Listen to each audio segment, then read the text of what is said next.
Jordan would have averaged 45, 50. He'd average 45, and the league would be complaining about two players. Michael Jordan is largely regarded as the NBA GOAT, greatest player of all time. LeBron James tries to be regarded as that in many ways. That one right there made me the greatest player of all time. For so many reasons. Including planting his guys in the media to push that narrative. And that has been proven and talked about for a few years now. But never mind that. We always have the next video to go at LeBron James, right?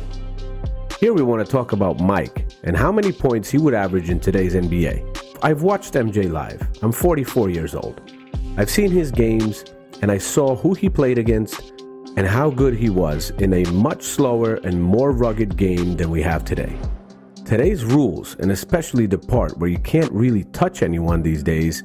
More of a finesse game. It's more of, small ball. Which personally I don't really care much for. I like kind of smash mouth, old school basketball because that's what I grew up watching. You know what I mean? And I also think it's much less physical. Much less physical. Some of the flagrant fouls that I see called nowadays is just makes me nauseous. You can't touch a guy without it being a flagrant foul. I think Mike would pretty much average whatever he'd like to average.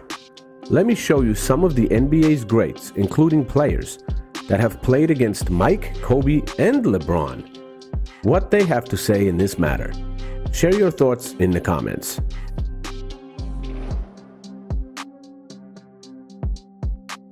I was an amazing defender, and Jordan had 40. So I'm like, what the hell is going on? And I was at the Jordan era. I was in the LeBron, Kobe. I played with these guys. I've seen all the three-point balls. Jordan would, no way. Jordan would average 50. James Harden wants to average 50. He got 38. Amazing. If Jordan wants to average 50, if he was playing his era, I think he averages 50.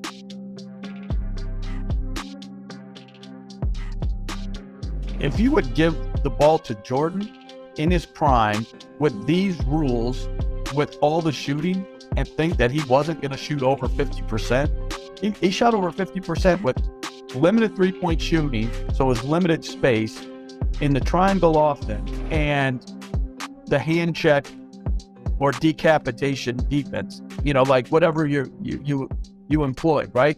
At the very least, it was hand checks, and at the highest form of physicality, the Pistons or the Knicks, trying to, take your head off. So there's no question he would have led the league in scoring.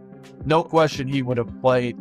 He was shot over 50%, lived at the free throw line. And like you said, I think he absolutely would have been an outstanding three-point shooter because of, practice, work, and it just being a more emphasized point of view. Now, all right, that being said, would he average 50?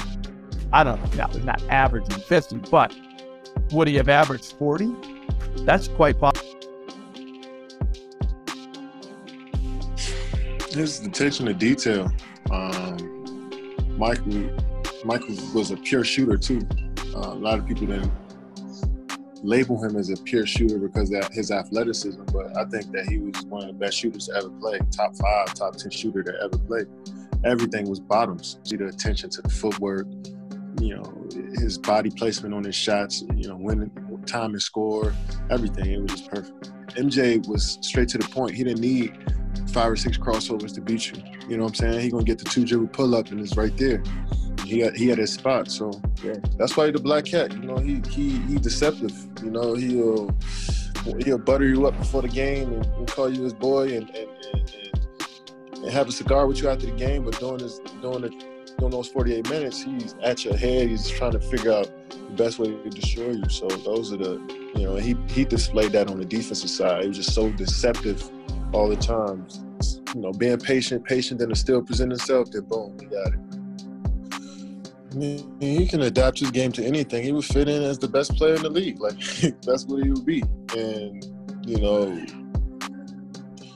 I feel like he'll have more possessions to do more things, but there's also more athleticism in his game. There's more length in his game, but, it's also more space for MJ to go to work. So, I mean, we'll never know, but for sure, I mean, he's a masterful basketball player. Like we've been saying, his skill level is unmatched. So, of course, he'll do numbers in this league today.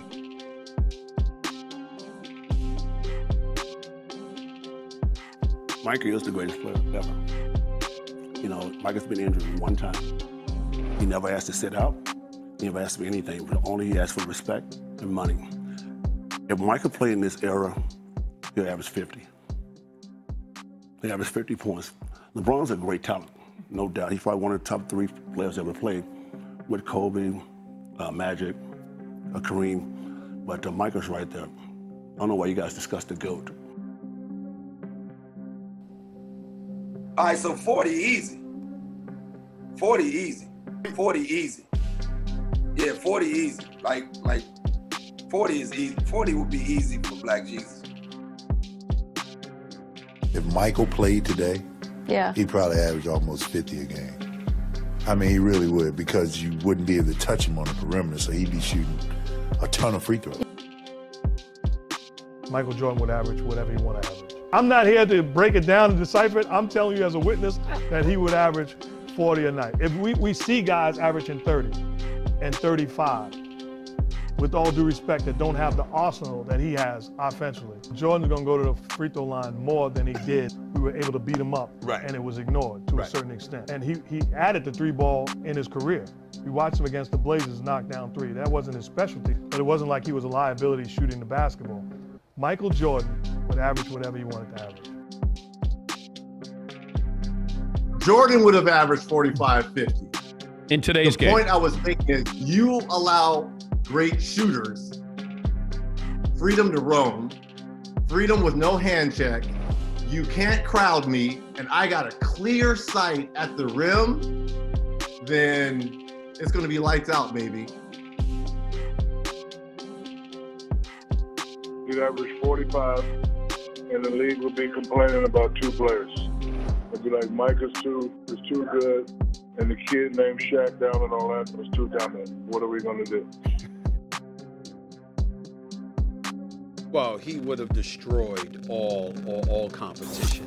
I don't think there's any question about that, but he wouldn't have averaged 50 and shot 75% from the field. That's definitely hyperbolic on David Falk's part. One of, if not the elite agent of his time. And still is still big time as far as I'm concerned. He really knows what the hell he's doing. But let me be very, very clear. I think Michael Jordan would have averaged about 40. I think his rival in terms of scoring would have been exactly who it should be, James Harden, in today's rules. But I think that Jordan would have had an edge because of what Jordan did on the defensive side of the ball as well.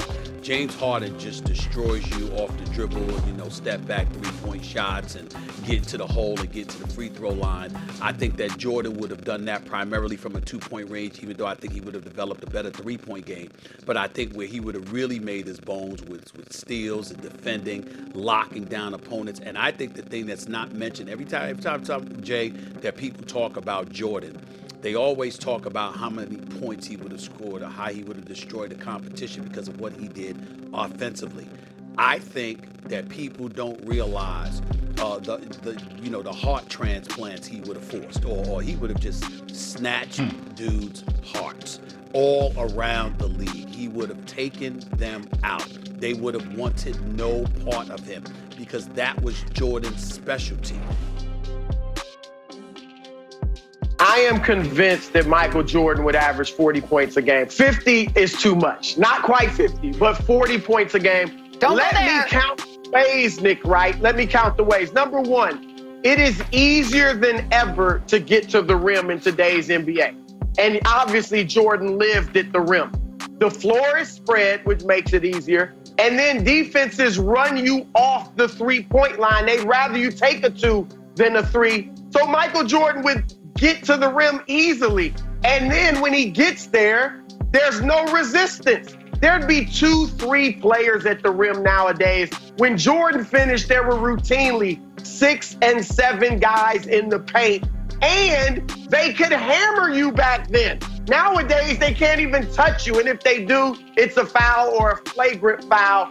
Oh, and Jordan also did that, going to the rim, scoring at the rim during the best era of big men we've ever seen. There was Patrick Ewing, Hakeem Olajuwon, Shaquille O'Neal, David Robinson, Alonzo Mourning, Dikembe Mutombo, Mark Eaton. And you think he couldn't finish over JaVale McGee?